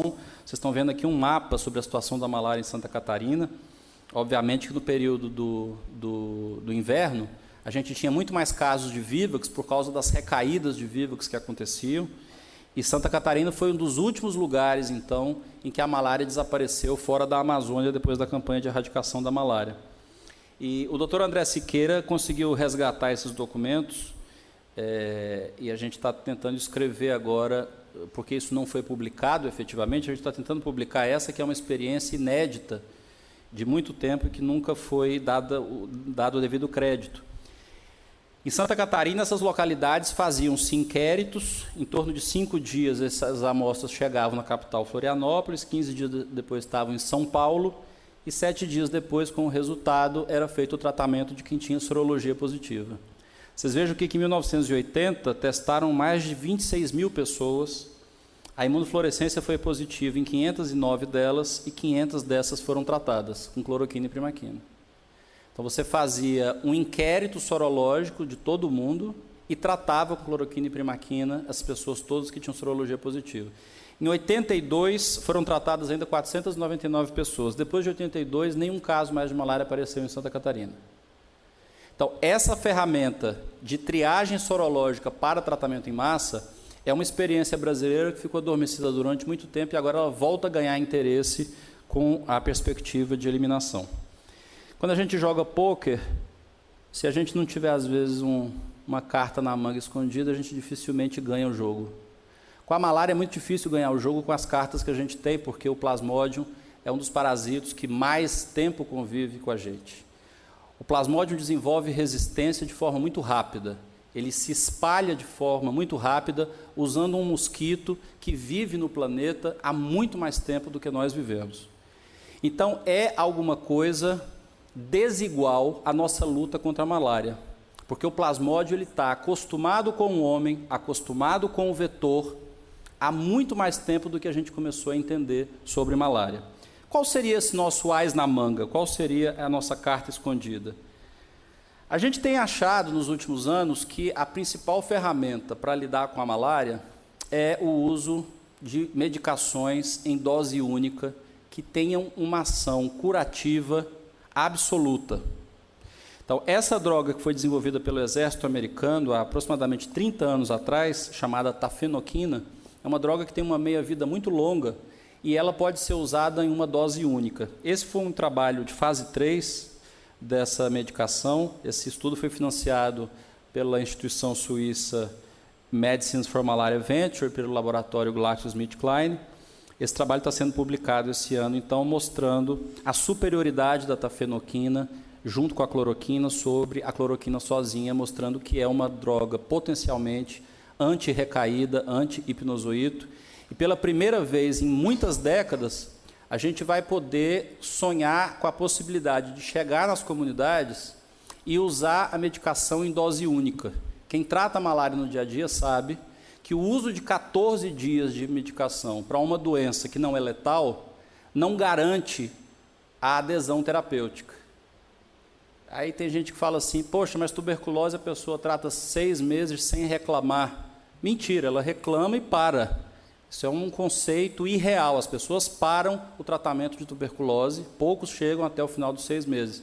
No caso da malária, esses 14 dias são um sofrimento muito grande para quem está tomando essa medicação. Então, a gente tem achado que a carta na manga é o uso de medicações em dose única, e a gente tem apostado nisso, e o Brasil, possivelmente, dentro de 2 anos, vai ser o primeiro país a fazer o uso experimental em campo dessa droga numa fase de implementação, numa fase 4. Ontem, que foi o dia da luta contra a malária, né, o Dia Mundial de Luta contra a Malária, o doutor Pedro Alonso, com quem eu trabalhei uma época e aprendi muita coisa sobre malária, que é agora o diretor do Programa Global de Malária em Genebra, disse uma coisa muito singela, mas recheada de muito desafio. Precisamos apenas de comprometimento, recurso financeiro e novas ferramentas. Ora, quem não precisa disso para eliminar uma doença como a malária? Na verdade, são os 3 grandes gargalos hoje do controle da malária. E, para encerrar, eu queria trazer para vocês um pouco de filosofia. Buridan foi um filósofo francês que tem uma fábula muito curiosa que dizia que um burro tinha fome e sede e encontrou um camponês que ofereceu para ele comida e água. E o burro não sabia se tinha mais sede ou mais fome. E aí os portugueses criaram uma expressão genial chamada de tanto pensar morreu o burro. E Buridan diz que o burro morreu porque não sabia se tinha mais fome ou mais sede. Os programas de malária, eles estão um pouco na linha do burro de Buridan. Eles não sabem ainda no que apostar. Nós não sabemos se o controle vetorial é a principal ferramenta, se o uso de drogas, tratamento em massa é a ferramenta, ou se nós temos que, de forma mais agressiva, implementar tudo isso nas áreas mais remotas, que são aquelas onde a malária cresce. Então, possivelmente, a gente não vai ter essa informação antes de que a malária volte a crescer, como já é uma realidade na Venezuela, e isso pode se espalhar para toda a América do Sul. Então, eu queria agradecer mais uma vez muito a atenção de vocês. Muito obrigado.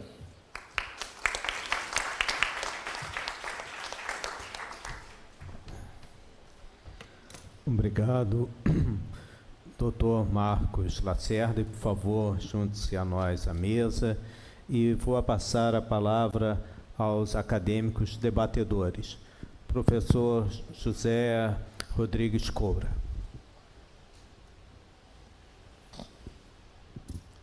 Bom, primeiro eu queria cumprimentar o presidente por essa sessão e cumprimentar os conferencistas, Roberto Montoya, da OPAS,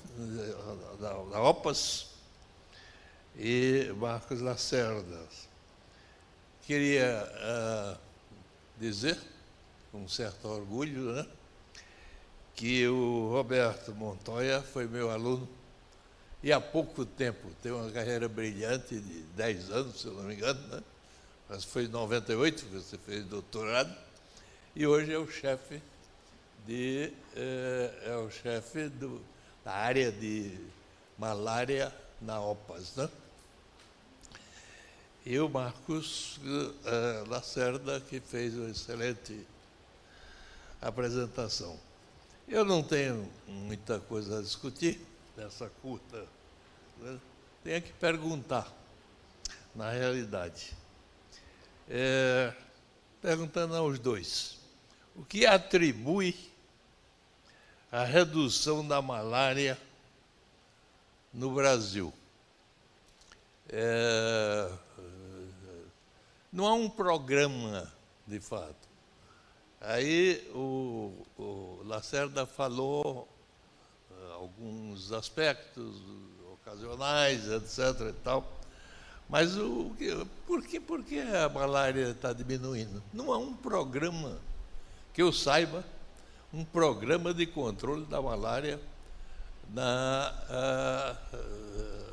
no Brasil, pelo menos na Amazônia, onde eu já trabalho já há 20 e poucos anos, e não há um programa, na realidade, e está reduzindo, de fato está reduzindo, não?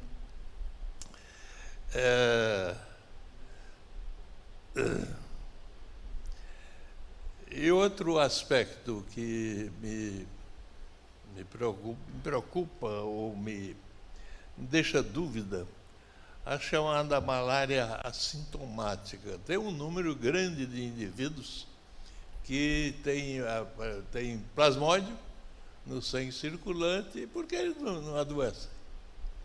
Isso depende do parasita ou depende da resposta do indivíduo? Nunca houve um experimento que é muito difícil de ser feito.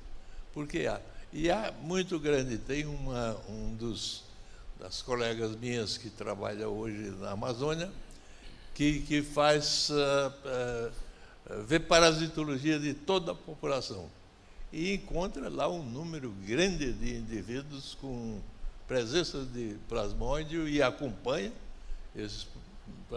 E não queria saber qual é a ideia. Deve-se tratar esses pacientes ou não? Ou se aquilo está protegendo um indivíduo, ele vai proteger o outro que ele passar?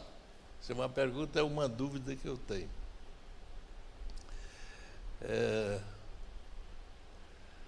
E se tem que tratar, qual o motivo de ser tratado esses indivíduos, se houver? Era só esses comentários que eu estou fazendo. Muito obrigado. Obrigado ao acadêmico José Rodrigues Cora, e passo a palavra ao acadêmico Celso Ramos. Senhor presidente, muito obrigado. Eu acho que nós tivemos uma tarde extremamente agradável. Eu costumo começar meus seminários sobre malária na universidade dizendo para os alunos que malária é um assunto apaixonante. Em geral, depois que eu digo isso, a turma ri, mas eles ficam até o final, porque malária é um assunto absolutamente apaixonante. Há outras doenças, certamente, que serão apaixonantes para os seus enamorados, mas a malária junta 3 fatores que são absolutamente imprevisíveis, pelo menos 2 deles. Os plasmódios, né? Os 4 plasmódios, 5 plasmódios, 6 plasmódios agora, quantos sejam, né? Os mosquitos, que também são, cada espécie, previsível sim, mas no meio das espécies em si, imprevisíveis, e o homem. Eu me lembro quando eu estava, enfim, fazendo um crédito de medicina comportamental na Austrália, 2 exemplos que nos foram dados. Um, de um programa de combate à malária numa ilha qualquer da Polinésia, que não funcionou, porque eles aspergiam DDT, era a norma, né, nas cabanas. Aspergiam DDT no teto das cabanas. E, logo em seguida, isso começou a ser recusado pela população. Por quê? Porque eles aspergiam DDT no teto da cabana. Havia um besouro cuja larva se alimentava da palha seca da cabana e que era resistente ao DDT, mas que era controlada por uma vespa que era sensível ao DDT.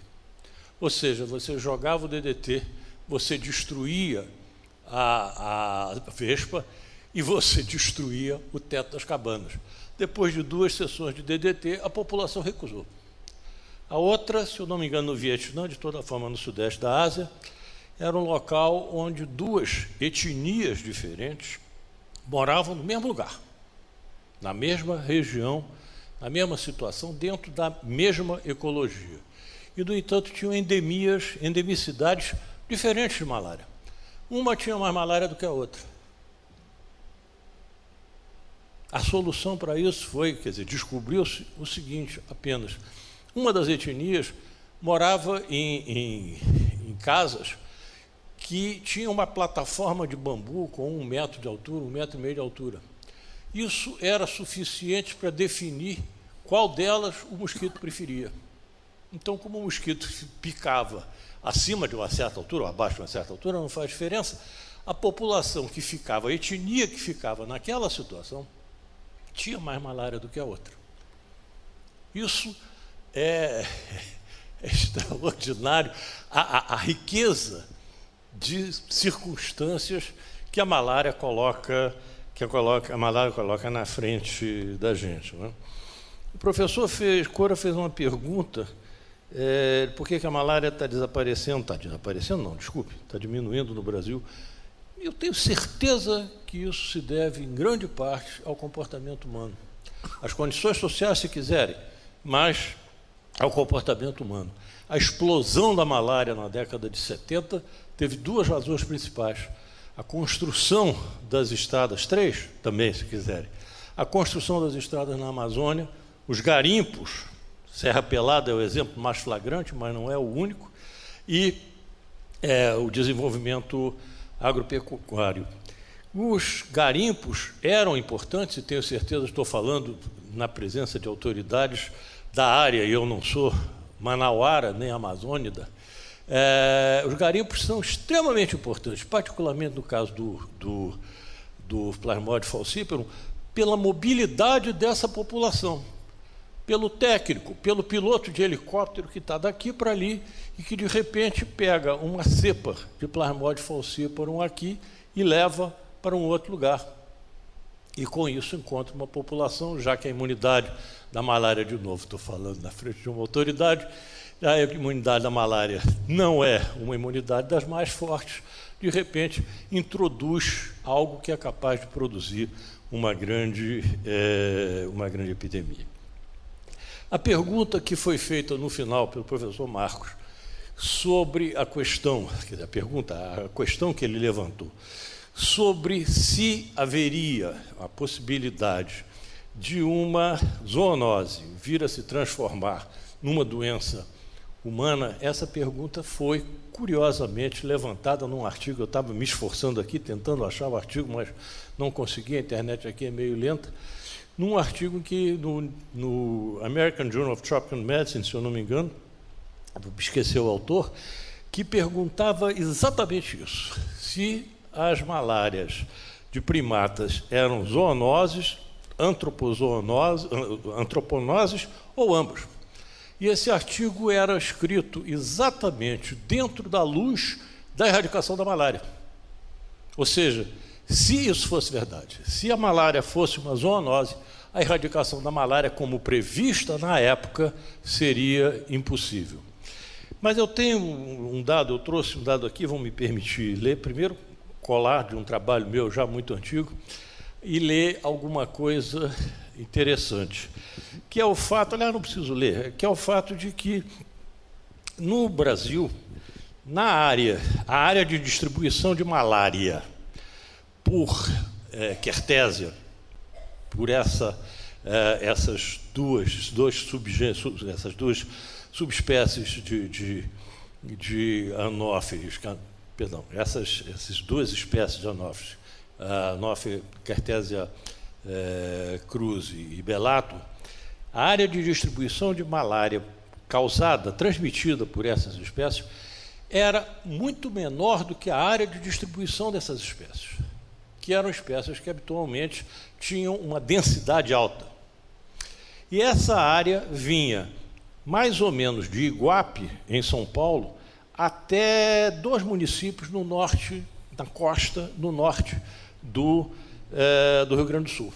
Aqui no Rio de Janeiro, embora elas existissem, elas não transmitiam malária, pelo menos não se reconheciam. As 3 espécies que transmitiam eram o Anopheles darlingio, o mais importante, o Anopheles aquasalis, também importante, e o Anopheles albitarsis. Agora,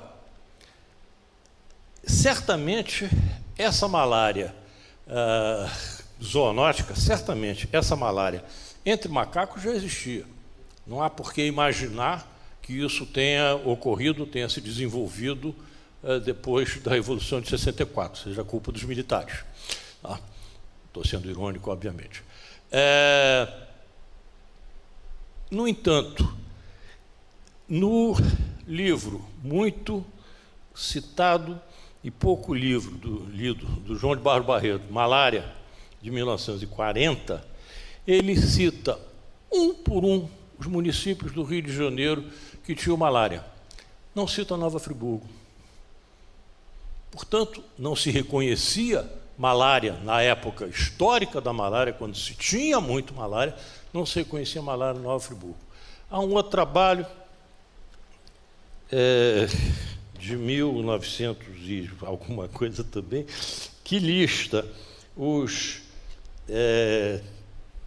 33 municípios do Rio de Janeiro que tinham malária. E isso também não cita Nova Friburgo.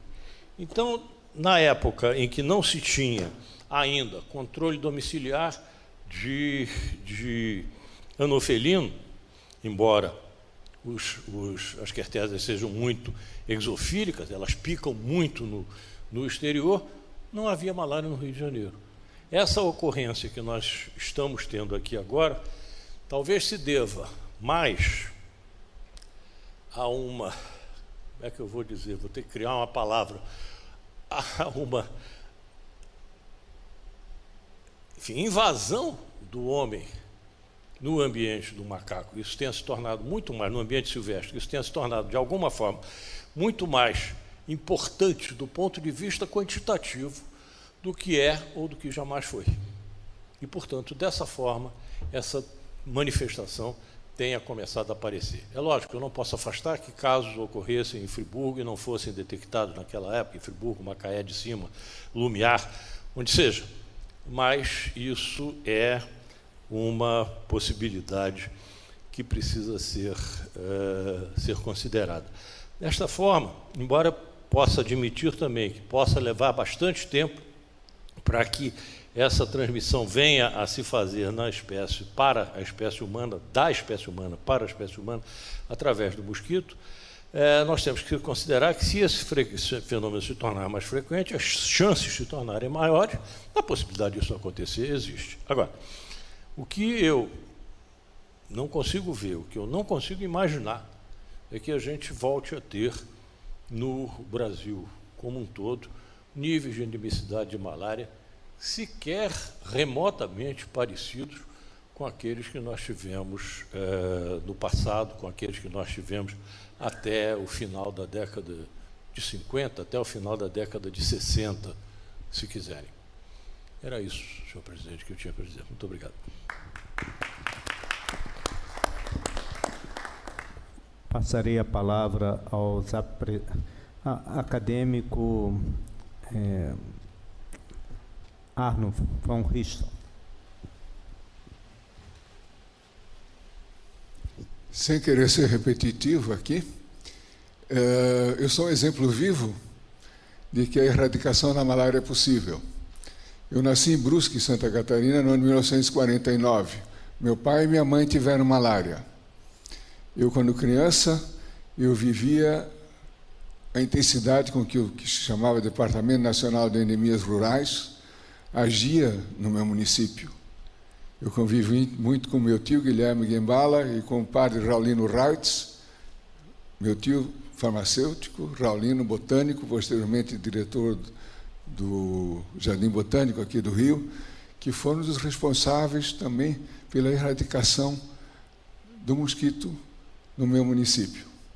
Então, o que o Dr. Lacerda mostrou, que é uma utopia, talvez no ano 2040, eu acredito que ele é um sonho possível de ser realizado.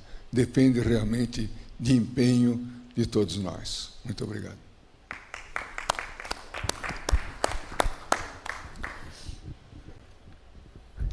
Acadêmico Celso Ramos.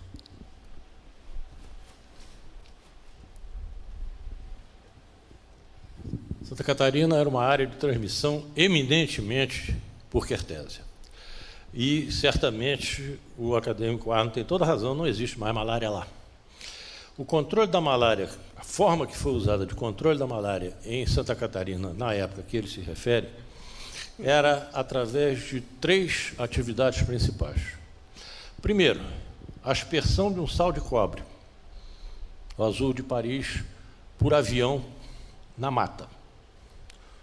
Segundo, destruição de bromélias dentro das cidades, principalmente porque em Santa Catarina havia malária urbana, que é uma coisa que, no centro das cidades, que é uma coisa que não é comum, pelo menos no Brasil.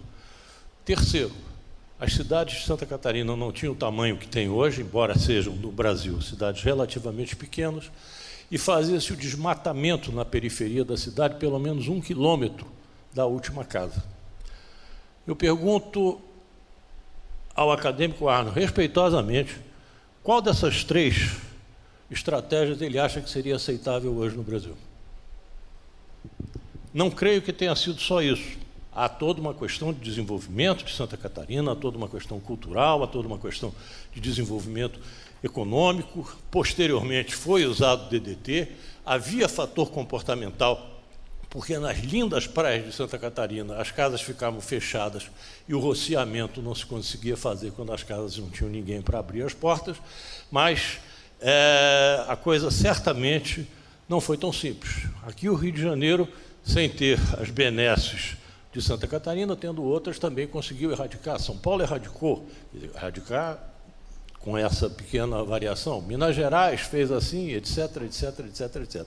As condições ecológicas da Amazônia, falando de fora da Amazônia, são muito diferentes das condições de uma região em que a malária transmitida não é a malária do tipo tropical, é uma malária do tipo epidemiológico temperado. Obrigado, acadêmico Celso Ramos. Vou passar a palavra ao Dr. Roberto Montoya para responder, comentar as questões colocadas. Obrigado aos acadêmicos pelas perguntas, professor Cobra, pelas perguntas muito pertinentes, importantes para eu comentar. Primeiro ponto com relação ao programa de malária no Brasil. Eu acompanhei o programa de malária no Brasil nos anos 2004 até 2009 e 2010. Eu acredito que realmente aqui no Brasil teve uma intensificação e uma estruturação do programa de malária nesses anos, muito importante. O Dr. Lacerda apresentou um slide que eu achei muito interessante, aquele slide da olhada optimista. Acho que destaca de uma mirada muito objetiva e concreta linhas de ação que realmente eu acho que são importantes aqui no Brasil e que foram fortalecidas, intensificadas durante os anos 2005, 6, 7, 8. No ano 2008, e o Marcos terá a oportunidade de comentar. Teve uma introdução de intervenções que o Brasil nunca tinha feito. O Brasil fez uma intervenção importante com o uso de mosquiteiros impregnados com inseticidas. Os municípios incluíram uma figura que fazia uma epidemiologia muito mais local, fazia um trabalho de inteligência epidemiológica em torno a compreender um pouco mais a dinâmica de transmissão dos focos das localidades. Eu acho que teve realmente mudanças importantes, e eu acredito que essa redução, que foi, eu já falei, foi a mais importante em termos de números absolutos de casos na região, no continente, desde o ano 2007, 2006 até o 2015, 2014, eu acho que tem uma relação com uma intensificação de ações. Olhando as situações de outros países, eu acredito também que o país tem uma grande oportunidade em termos da integração, das possibilidades de integração do controle da malária, das ações de vigilância dos agentes de endemias com os agentes comunitários e todo o ambiente da atenção básica. Acho que o desafio é a sustentabilidade, e o desafio é incorporar intervenções, como o Marcos falou, que hoje não estão incorporadas.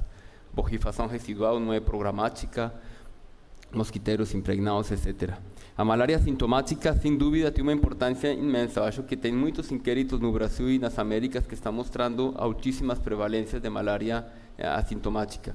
O que eu acho é que existe, sem dúvida, a necessidade de muitas mais evidências na região para orientar os programas de malária.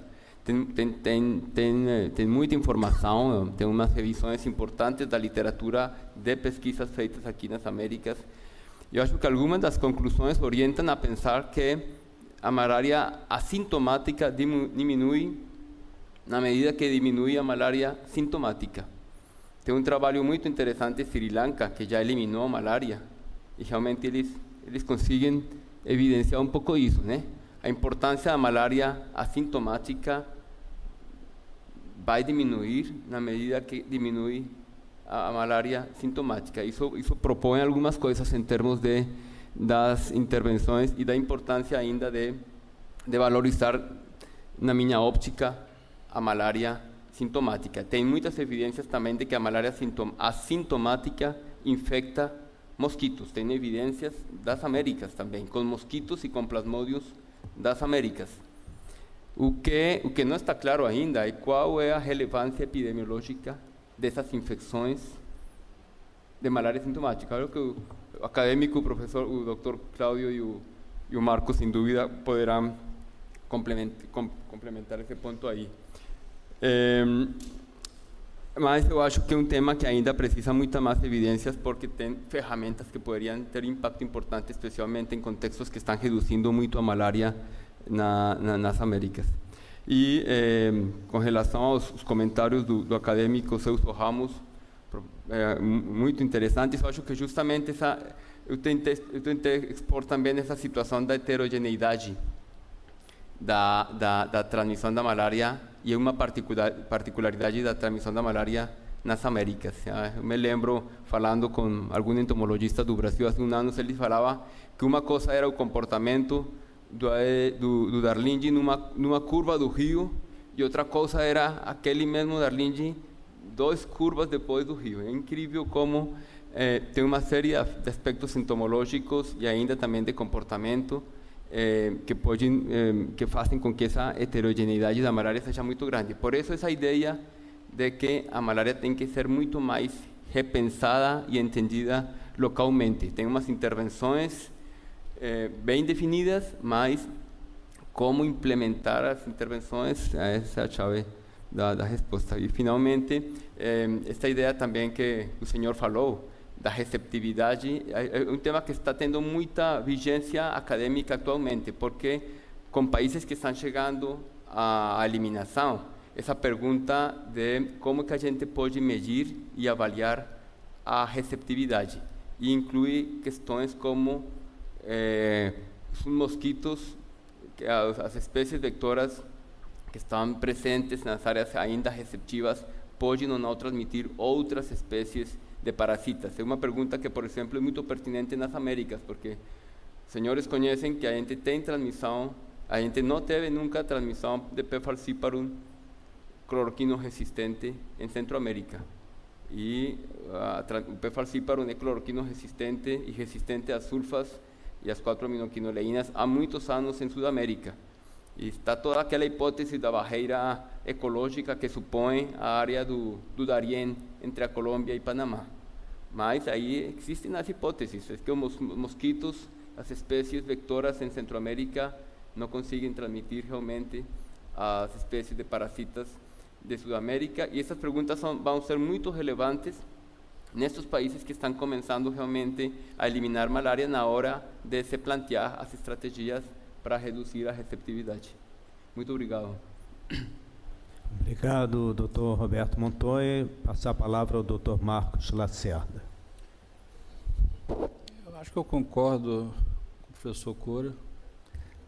Acho que o programa que a gente tem não é o programa que a gente gostaria de ter, mas é um programa muito bom e que teve uma ação, inclusive, do Dr. Montoya, que acho que a gente não comentou aqui, mas num momento em que o país estava descentralizando as ações e o programa de malária foi colocado na mão dos prefeitos, o professor Montoya ajudou na elaboração de um grande projeto brasileiro para o Fundo Global, e nós fomos agraciados com esse projeto, acho que na segunda rodada, né, de submissão, a gente foi agraciado com esse projeto, e o modelo de financiamento era um modelo de apoiadores em cada estado, e esses apoiadores fizeram uma transição muito suave entre a centralização e a descentralização. E, de fato, eu não me lembro nas Américas de nenhum programa que tenha tido essa suavidade na descentralização como houve no Brasil. Então, a gente que é muito crítico, professor Cora, a gente gostaria de ter um programa mais acadêmico e com resultados melhores. Mas, de fato, é um programa que eu acho que trouxe essa diminuição paulatina, mas que também entra em fadiga, né? E a gente agora começa a ver essa fadiga com esse novo aumento de casos que tem sido visto aí desde o ano passado. O senhor, de forma muito esperta, quando começou a trabalhar com malária, identificou o grande problema, né? Que era identificar essas infecções assintomáticas e hoje na literatura aqui das Américas o senhor e os seus orientandos têm uma contribuição muito grande nesse tema. A gente sabe que essas pessoas que são assintomáticas não procuram médico, não procuram ninguém para fazer diagnóstico. Portanto, elas têm o parasito circulando. E quando a gente pega o sangue dessa população e infecta em laboratório mosquitos, 30% dos mosquitos se infectam com essas pessoas. Quer dizer, é muito alto. E a gente acha que isso é um pouco parecido com Hong Kong, né? Dizem que a economia de Hong Kong é maior do que a da China continental toda. Então, eles usam a expressão que é o rabo que balança o cachorro e não o cachorro que balança o rabo. A infecção assintomática é um pouco o rabo que balança o cachorro. Porque o sintomático ele tem acesso ao diagnóstico e tratamento, ele deixa de transmitir, mas o assintomático não. O assintomático fica transmitindo de forma perene isso para os mosquitos e mantém a malária de forma endêmica. Hoje existe um investimento maciço por várias agências de pesquisa no desenvolvimento de formas mais sensíveis de diagnóstico. A gente tem usado a gota espessa há muito tempo, gostamos e nos acostumamos com ela, mas a verdade é que ela não é suficiente para diagnosticar a infecção assintomática, porque a parasitemia é muito baixa. Os testes rápidos não conseguiram fazer isso. Então, hoje a gente tem algumas tecnologias muito modernas que estão sendo já desenvolvidas para ir para campo, porque o dia que eu conseguir mapear essas infecções assintomáticas com uma ferramenta muito sensível, talvez esteja aí o ponto de virada para eu conseguir eliminar, porque de fato o impacto dessa população é muito grande na transmissão. E, obviamente, eu tenho que concordar que as realidades de eliminação, elas têm que ser aprendidas no contexto da Amazônia, né? A eliminação da malária em Santa Catarina, ela conta com a melhor ajuda possível, é o inverno. Quer dizer, a gente tem malária hoje onde não há transmissão sazonal. Essa transmissão ela acontece durante o ano todo. Então, quando eu tenho o inverno ajudando a controlar a população de mosquitos, eu posso tomar ações aí que evitam que a próxima estação eu tenha casos. Então, eu acho que esse aprendizado ele tem que ser levado de vários lugares, como algumas ilhas e como alguns locais subtropicais, mas a Amazônia vai ser diferente, nós vamos ter que aprender a fazer essa eliminação da Amazônia. Obrigado, doutor Marcos Lacerda. Acadêmico Cláudio Daniel Ribeiro. Bom, a gente tem uma tradição na casa de respeitar o horário, e eu me lembro particularmente de uma vez com a visita do ministro, e o presidente Marcos Moraes interrompeu eu, ele pediu para concluir, porque já tinha dado 20 horas. Então, eu vou deixar para fazer os comentários depois pessoalmente, mas eu tinha que agradecer aos palestrantes, a todos eles, a Aniele, a Luciana, ao Leonardo, e ao Roberto Montoya e ao Marcos Lacerda, que fizeram palestras muito informativas, muito interessantes, muito instigantes em termos de reflexões. Agradecer o Celso Ramos pela deferência de vir aqui fazer os comentários sempre que nos enriquecem com o conhecimento que ele tem da história da malária do Rio de Janeiro, sobretudo, que é um tema que lhe é muito caro, ao meu querido amigo José Rodrigues Cura, que já se retirou, que fez o esforço de estar aqui com a gente, e a gente continua conversando um pouquinho. Roberto, parece que existe um plano de te levar a Fiocruz amanhã, e Marcos, da gente conversar um pouquinho mais hoje à noite. Senhor presidente, muito obrigado. Eu que quero agradecer ao acadêmico Cláudio Daniel Ribeiro a excelente organização deste simpósio, onde todos nós aprendemos muito. Quero agradecer aos participantes, aos acadêmicos e aos convidados que ficaram até o final. Obrigado, boa noite.